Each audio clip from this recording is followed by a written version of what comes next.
ನಮಸ್ಕಾರ ವೀಕ್ಷಕರೇ, ಮತ್ತೊಂದು ವಿಡಿಯೋಗೆ ಸ್ವಾಗತ. ಈಗ ತಾನೇ ಬಿಗ್ ಬಾಸ್ ಅವ್ರದ್ದು ಮತ್ತೊಂದು ಪ್ರೊಮೋ ಬಂದಿದೆ. ಗಿಲ್ಲಿ ನಟನ್ನ ಕಳಪೆ ಮಾಡಕ್ಕೆ ಮನೆಯವರೆಲ್ಲ ಹರಸಾಹಸನ ಪಡ್ತಿದ್ದಾರೆ. ಆದ್ರೆ ಅದು ಆಗದೆ ಇರೋ ಮಾತು ಅಂತ ಹೇಳ್ಬೋದು. ಯಾಕಪ್ಪ ಅಂದ್ರೆ ಮನೆಯಲ್ಲಿ ಯಾರಿಗೆ ಕಳಪೆ ಕೊಡ್ಲಿ, ಯಾರಿಗೆ ಉತ್ತಮ ಕೊಡ್ಲಿ, ಕರ್ನಾಟಕದ ಜನತೆ ನಿರ್ಧಾರ ಮಾಡ್ತಾರೆ ಯಾರು ಕಳಪೆ ಯಾರು ಉತ್ತಮ ಅನ್ನೋದನ್ನ. ಇವ್ರು ಏನೇ ಮಾಡಿದ್ರು ಅವ್ರವ್ರ ಮನಸ್ಥಿತಿಗೆ ಅಷ್ಟೇ ಅಂತ ಹೇಳ್ಬೋದು. ಆದ್ರೂ ಕೂಡ ಅದ್ರಲ್ಲೂ ಕೂಡ ನ್ಯಾಯವಾಗಿರ್ಬೇಕು ಅನ್ನೋದು ನನ್ನ ಅಭಿಪ್ರಾಯ. ಆದ್ರೆ ಕಾಕ್ರೋಚ್ ಸುದಿ ಅವರು ಲೈವ್ ಅಲ್ಲಿ ನಾನ್ ನೋಡ್ದಂಗೆ ಮುಂಚೆನೆ ಕಳಪೆ ಬಗ್ಗೆ ಮಾತಾಡ್ತಾ ಇರ್ತಾರೆ. ನನ್ನ ತೆನೆಯಲ್ಲಿ ಇಬ್ರು ಇದ್ದಾರೆ ಅಂತ ಏನೋ ಹೇಳ್ತಾ ಇರ್ತಾರೆ. ಆದ್ರೆ ಅಲ್ಲಿಗೆ ಬಿಗ್ ಬಾಸ್ ಅವರು ಮ್ಯೂಟ್ ಹಾಕಿರ್ತಾರೆ. ಆ ಇಬ್ಬರ ಹೆಸರಲ್ಲಿ ಗಿಲ್ಲಿದು ಕೂಡ ಹೆಸರು ಬಂದಿರುತ್ತೆ. ಅವರು ಪ್ಲಾನ್ ಮಾಡ್ಬೇಕಾದ್ರೆ ಇದು ಪ್ರೀ ಪ್ಲಾನ್ ಅಂತ ಹೇಳ್ಬಹುದು. ಈಗ ಮನೆಯಲ್ಲಿ 2 ತಂಡಗಳಾಗಿ ಆಲ್ರೆಡಿ ವಿಭಜನೆ ಆಗಿದಾವೆ. ಒಂದು ಅಶ್ವಿನಿ ಅವ್ರ ತಂಡ ಆದ್ರೆ ಇನ್ನೊಂದು ಗಿಲ್ಲಿ ಅವ್ರ ತಂಡ. ಅದ್ರಲ್ಲಿ ಸ್ವಲ್ಪ ಜನ ಆ ಕಡೆನೂ ಅಲ್ಲ ಈ ಕಡೆನೂ ಅಲ್ಲ ಅನ್ನೋ ರೀತಿ ಇದ್ದಾರೆ. ಅವರು ನ್ಯಾಯವಾಗಿದ್ದಾರೆ ಅಂತಾನೆ ಹೇಳ್ಬೋದು. ಇವಾಗ ಸೂರಜ್ ಅವರಾಗಿರ್ಬೋದು, ಹಾಗೇನೆ ಧನು ಅವರಾಗಿರ್ಬೋದು, ಇವರೆಲ್ಲ ಮಧ್ಯದಲ್ಲಿ ಇದ್ದಾರೆ. ಬಿಗ್ ಬಾಸ್ ಮನೆಯಲ್ಲಿ ಗುಂಪುಗಳು ಆಗೋದು ಸಹಜ. ಹಾಗೇನೆ ತಮಗೆ ಯಾರು ಇಷ್ಟ ಆಗ್ತಾರೋ ಅವ್ರ ಜೊತೆಗೆ ಟೈಮ್ ನ ಸ್ಪೆಂಡ್ ಮಾಡೋದಾಗಿರ್ಬೋದು, ಅವ್ರ ಜೊತೆ ಕುತ್ಕೊಳ್ಳೋದಾಗಿರ್ಬೋದು, ಮಾತಾಡೋದಾಗಿರ್ಬೋದು, ಅದ್ರಲ್ಲಿ ಏನು ತಪ್ಪಿಲ್ಲ. ಆದ್ರೆ ಈ ರೀತಿಯಾಗಿ ಮುಂಚೆನೆ ಪ್ರೀ ಪ್ಲಾನ್ ಮಾಡ್ಕೊಂಡು ಮತ್ತೊಬ್ಬರ ಮೇಲೆ ಮ್ಯಾನಿಪುಲೇಟ್ ಮಾಡೋದು ಇದೆಯಲ್ಲ, ಅದು ತಪ್ಪು ಅಂತ ಹೇಳ್ಬೋದು. ಅದ್ರಲ್ಲೂ ಅಶ್ವಿನಿ ಗೌಡ ಅವರು ಹಾಗೇನೆ ಕಾಕ್ರೋಚ್ ಸುಧೀರ್ ಅವರಂತೂ ತುಂಬಾನೇ ಮ್ಯಾನಿಪುಲೇಟ್ ಮಾಡ್ತಾರೆ. ಕಾಕ್ರೋಚ್ ಸುಧೀರ್ ಅವರಂತೂ ಕಳಪೆ ಅಂತ ಬಂದ್ರೆ ಅಥವಾ ಯಾರನ್ನಾದ್ರೂ ಒಬ್ಬರನ್ನ ಆಯ್ಕೆ ಮಾಡಿ ಉತ್ತಮ ಕೊಡೋದಾಗಿರ್ಬೋದು, ಅಥವಾ ಲಾಸ್ಟ್ ಎಪಿಸೋಡ್ ಗಳಲ್ಲಿ ನೋಡಿದ ಹಾಗೆ ರಾಶಿಕಾ ಅವ್ರನ್ನ ಕೊಟ್ರು, ಇವಳಿಗೆ ಅದು ಮ್ಯಾನ್ ಆಫ್ ದಿ ಮ್ಯಾಚ್ ಕೊಡ್ಬೇಕು ಅನ್ನೋ ತರ. ಹಾಗೇನೆ ಲಾಸ್ಟ್ ಟೈಮ್ ಎಲ್ಲ ಜಾನ್ವಿ ಅವ್ರಿಗೆ ಕೊಟ್ರು. ಅದೇ ರೀತಿಯಾಗಿ ಇವರು ಸುದಿ ಅವರು ಒಬ್ಬರನ್ನ ಹಿಡ್ಕೊಂಡ್ ಬಿಟ್ರೆ ಮುಗೀತು. ಅವ್ರು ಅದು ಅಶ್ವಿನಿ ಅವ್ರ ತಲೆಯಲ್ಲಿ ಏನಿರುತ್ತೋ ಅವ್ರ ತಲೆಯಲ್ಲೂ ಅದೇ ಇರುತ್ತೆ ಅಂತ ಹೇಳ್ಬೋದು. ಯಾಕಪ್ಪ ಅಂದ್ರೆ ಇಬ್ರು ಯಾವಾಗ್ಲೂ ಮಾತಾಡ್ಕೊಂಡ್ ಕೂತಿರ್ತಾರೆ. ಹಾಗೇನೆ ಇಂಥ ವಿಚಾರಗಳು ಬಂದಾಗ ಆಲ್ರೆಡಿ ಮುಂಚೆನೆ ಅವ್ರದ್ದು ಏನ್ ಟೀಮ್ ಇದೆಯಲ್ವಾ, ಅವ್ರಿಗೆ ಮುಂಚೆನೆ ಪ್ರಿಪೇರ್ ಮಾಡಿಬಿಡ್ತಾರೆ ಇವ್ರದ್ ಹೆಸರನ್ನೇ ತಗೋಬೇಕು ಅಂತ. ಅದ್ರಲ್ಲಿ ಇವಾಗ ಸೇರ್ಕೊಂಡಿರೋರಂತರು ಧ್ರುವಂತು ಹಾಗೂ ರಿಷಾ ಅವ್ರನಂತರು ನೋಡಂಗೆ ಎಲ್ಲ. ಗಿಲ್ಲಿ ಅಂದ್ರೆ ಉರ್ಕೋತಾನೆ ಇದಾರೆ.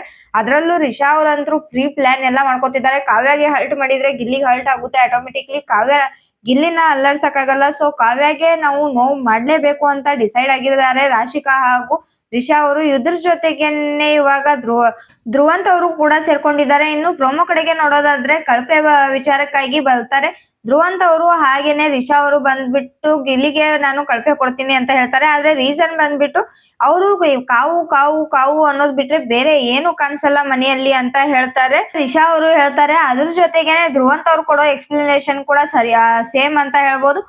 ಅವರು ಮತ್ತೆ ಅವರ ಕಾವುನ ಬಿಟ್ರೆ ಬೇರೆ ಮನೆಯಲ್ಲಿರುವಂತ ಯಾರಿಗೂ ರೆಸ್ಪೆಕ್ಟ್ ಕೊಡಲ್ಲ, ಕಾಲ್ ಎಳಿತಾರೆ ಅಂತ ಹೇಳ್ತಾರೆ. ಇಲ್ಲಿ ಕಾವ್ಯ ಅವರಿಗೆ ಇದು ಟ್ರಿಗರ್ ಆಗುತ್ತೆ ಅಂತ ಹೇಳ್ಬೋದು. ಯಾಕಪ್ಪ ಅಂದ್ರೆ ಅವರ ಕಾವ್ಯ ಅಂತಾರಲ್ವಾ, ಅದು ಬೇರೆ ರೀತಿ ಪೋಟ್ರೆ ಆಗೋದು ಮಾತ್ರ ನಿಜ ಅಂತ ಹೇಳ್ಬೋದು. ಇನ್ನು ಕಾವ್ಯ ಅವರು ಅದನ್ನೇ ಹೇಳ್ತಾರೆ, ಇಲ್ಲಿ ನೀವು ಅವ್ರ ಕಾವ್ಯ ಇವ್ರ ಕಾವ್ಯ ಅಂತ ಹೇಳೋ ಅವಶ್ಯಕತೆ ಇಲ್ಲ, ನೀಟಾಗಿ ಹೇಳಿ ಅಂತ ಹೇಳ್ತಾರೆ. ಅದು ನನ್ನ ಅನಿಸಿಕೆ ಅಂತ ಇಲ್ಲಿ ಧ್ರುವಂತ್ ಅವರು ಸಮರ್ಥನೆ ಮಾಡ್ಕೋತಾರೆ. ನಿಮ್ಮ ಅನಿಸಿಕೆ ಅನ್ನೋ ಸಲುವಾಗಿ ನಿಮ್ಮ ಅಭಿಪ್ರಾಯ ಅಂತ ಏನ್ ಬೇಕಾದ್ರೂ ಮಾತಾಡೋ ಹಾಗಿಲ್ಲ, ಯಾರ ಕ್ಯಾರೆಕ್ಟರ್ನ ಬೇಕಾದ್ರೂ ಅಲ್ಲುಗಳೆಯೋ ಹಾಗಿಲ್ಲ ನೀವು ಅಂತ ಇಲ್ಲಿ ಕಾವ್ಯ ಅವರು ವಾದಿಸ್ತಾರೆ. ಅದಕ್ಕೆ ಧ್ರುವಂತ್ ಅವರು ಅದು ನನ್ನ ರೀತಿ ಅಂತ ಹೇಳ್ತಾರೆ. ಹಾಗಿದ್ರೆ ನಾನು ನನ್ನ ರೀತಿಯಲ್ಲಿ ಮಾತಾಡ್ಲಾ, ಹಾಗಿದ್ರೆ ನನಗೆ ಏನ್ ಬೇಕೋ ಅದನ್ನೆಲ್ಲ ಮಾತಾಡ್ಲಾ ಅಂತ ಇಲ್ಲಿ ಕಾವ್ಯ ಅವರು ಕೇಳ್ತಾರೆ ಅಂತ ಹೇಳ್ಬೋದು. ಇನ್ನು ಇದಕ್ಕೆ ಧ್ರುವಂತ್ ಅವರು ಬೇರೆ ರೀತಿ ಮಾತಾಡ್ತೀನಿ ಅಂದ್ರೆ ಅದ್ಯಾವ ರೀತಿ ಅಂತ ಜಗಳಕ್ಕೆ ಎಳಿತಾರೆ ಅಂತ ಹೇಳ್ಬೋದು. ಇಲ್ಲಿ ಕಾವ್ಯ ಅವರು ಕೂಡ ಮಾತಾಡೋ ಪಾಯಿಂಟು ಕರೆಕ್ಟ್ ಆಗಿದೆ. ಯಾರ ಬಗ್ಗೆ ಮಾತಾಡ್ತಿರ್ತಾರೋ ಅವ್ರ ಬಗ್ಗೆ ಮಾತಾಡ್ಬೇಕು. ಇಲ್ಲಿ ಕಾವ್ಯ ಅವರ ಹೆಸರನ್ನ ತಗೊಳ್ಳುವಂತ ಅವಶ್ಯಕತೆ ಇರ್ಲಿಲ್ಲ ಅಂತ ಹೇಳ್ಬೋದು. ಇವರು ಟಾರ್ಗೆಟ್ ಮಾಡ್ತಿದ್ದಾರೆ, ಹಾಗೇನೆ ಮಾತಾಡ್ಕೊಂಡಿದ್ದಾರೆ ಕೂಡ, ಅದು ಎಲ್ರಿಗೂ ಗೊತ್ತಿರೋ ವಿಷಯನೇ. ಸೊ ಹಾಗಾಗಿ ಇಲ್ಲಿ ಅವ್ರ ಪ್ಲಾನ್ಗಳು ಸಖತ್ತಾಗಿ ವರ್ಕ್ ಆಗ್ತಿದೆ ಅಂತ ಹೇಳ್ಬೋದು. ರಿಷಾ ಅವ್ರದ್ದು ಹಾಗೇನೆ ರಾಶಿಕಾ ಅವ್ರದ್ದು. ಇದಕ್ಕೆಲ್ಲ ಮೇನ್ ಕಾರಣಕರ್ತರು ರಾಶಿಕಾ ಅಂದ್ರೂ ತಪ್ಪಾಗಲ್ಲ. ಯಾಕಂದ್ರೆ ರಿಷಾ ಅವರಿಗೆ ಬಿಡಿಸ್ಬಿಟ್ಟು ಹೇಳಿರೋದು ಅವರೇ ಅಂತ ಹೇಳ್ಬೋದು. ಕಾವ್ಯನ ಟಾರ್ಗೆಟ್ ಮಾಡಿದ್ರೆ ಗಿಲ್ಲಿಗೆ ನೋವಾಗುತ್ತೆ ಅನ್ನೋದನ್ನ ಬಿಡಿಸ್ಬಿಟ್ಟು ಹೇಳಿರೋದು ಅವರೇನೆ. ಅದರಿಂದ ಇವಾಗ ಬೆಂಕಿ ಹೊತ್ಕೊಂಡಿರೋದಂತೂ ನಿಜ. ಇದ್ರ ಜೊತೆಗೆ ಗಿಲ್ಲಿ ಅವರು ಕೂಡ ರಿಯಾಕ್ಟ್ ಮಾಡ್ತಾ ಇದ್ದಾರೆ. ನನ್ ಬಗ್ಗೆ ಮಾತಾಡ್ಬೇಕಾದ್ರೆ ನನ್ ಬಗ್ಗೆ ಮಾತ್ರ ಮಾತಾಡೋ ಗುರು, ಬೇರೆಯವ್ರ ಬಗ್ಗೆ ಮಾತಾಡಕ್ ನಿನಗೇನ್ ಅಧಿಕಾರ ಇದೆ ಅಂತ ಇಲ್ಲಿ ಕೇಳ್ತಾ ಇದ್ದಾರೆ.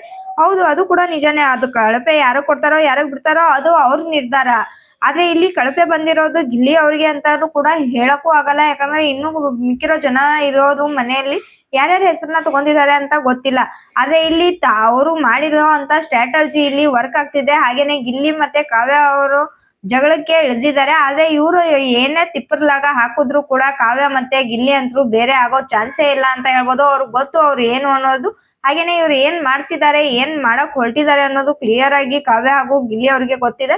ಇವ್ರು ಏನೇ ಮಾಡಿದ್ರು ಅಷ್ಟೇ ಕರ್ನಾಟಕದ ಜನತೆ ಅವರ ಬೆಂಬಲವಾಗಿ ನಿಂತಿರೋದ್ರಿಂದ ಏನ್ ಮಾಡ್ಕೊಂಡ್ರು ಏನು ಯೂಸ್ ಇಲ್ಲ ಅಂತ ಹೇಳ್ಬೋದು. ಇನ್ನು ಕ್ಯಾಪ್ಟನ್ ವಿಷಯಕ್ಕೆ ಬಂದ್ರೆ ನಮ್ಮ ಉತ್ತರ ಕರ್ನಾಟಕದ ಮಾಳು ನಿಪ್ನಾಳ್ ಅವರು ಈ ವಾರದ ಕ್ಯಾಪ್ಟನ್ ಆಗಿದ್ದಾರೆ. ನಿನ್ನೆ ಎಪಿಸೋಡ್ ಅಲ್ಲಿ ಸಖತ್ತಾಗಿ ಮಾತಾಡಿದ್ರು ಅಂತ ಹೇಳ್ಬೋದು. ಎಲ್ರದ್ದು ಒಂದ್ ರೀತಿ ಇದ್ರೆ ಇವರು ಮಾತಾಡಿರೋದು ರೀತಿ ತುಂಬಾನೇ ಚೆನ್ನಾಗಿತ್ತು. ಹಾಗೇನೆ ಏನಿದೆಯೋ ಅದನ್ನ ಹೇಳಿದ್ದಾರೆ, ಡಾಂಬಿಕವಾಗಿಯೋ ಅಥವಾ ಭಾಷಣದ ರೀತಿ ಹೇಳಿಲ್ಲ. ಏನಿದೆಯೋ ಅದನ್ನ ಮನಸ್ಸು ಬಿಚ್ಚು ಚೆನ್ನಾಗಿ ಮಾತನಾಡಿದ್ರು. ಇನ್ಮೇಲಾದ್ರೂ ಇದೇ ರೀತಿಯಾಗಿ ಓಪನ್ ಅಪ್ ಆಗಿರ್ಲಿ, ಹಾಗೇನೆ ಮನೆಯಲ್ಲಿ ಕಾಣಿಸ್ಕೊಳ್ಳಿ ಅಂತ ಹೇಳ್ತಾ ಈ ವಿಡಿಯೋನ ಇಲ್ಲಿಗೆ ಮುಗಿಸ್ತಾ ಇದ್ದೀನಿ. ಮತ್ತೆ ಸಿಗೋಣ ಮುಂದಿನ ವಿಡಿಯೋದಲ್ಲಿ.